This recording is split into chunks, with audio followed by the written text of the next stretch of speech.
Something else that I would also like to preface from my video earlier was, you know, just realizing how within our religious communities, because we're so legalistic and domineering and oftentimes seeking to dominate one another by our own interpretations and our own rules and regulations, something that was very evident to me is that if you show any impartiality, you were then ridiculed.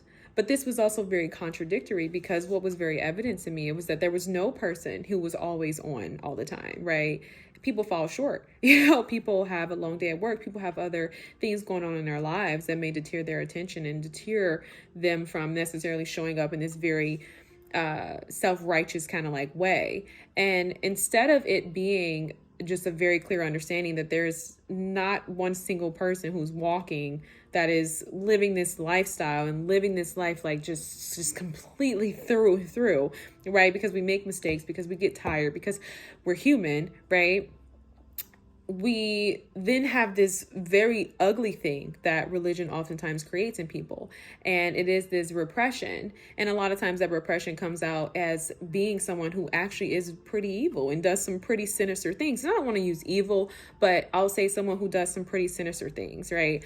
I remember Oprah was talking about how, I think she said I don't know if it was a pastor's wife or it was like a lady who was in the church or whatever the case may be. But she ended up talking about how the woman came on to Oprah, not came on to her like, sexually or anything like that, but came on to the Oprah show.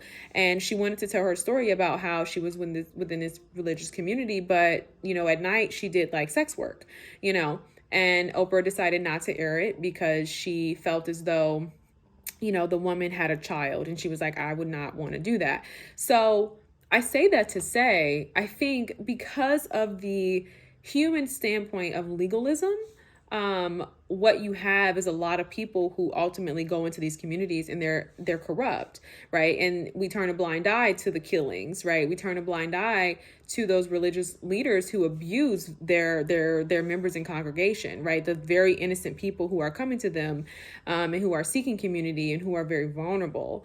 And we don't talk about it. We don't address it. And I think a big reason for that is because we don't have an understanding of what it is, but that's what it is, right? You cannot suppress the human spirit, right? It will come out some kind of way. So just wanted to add a part two.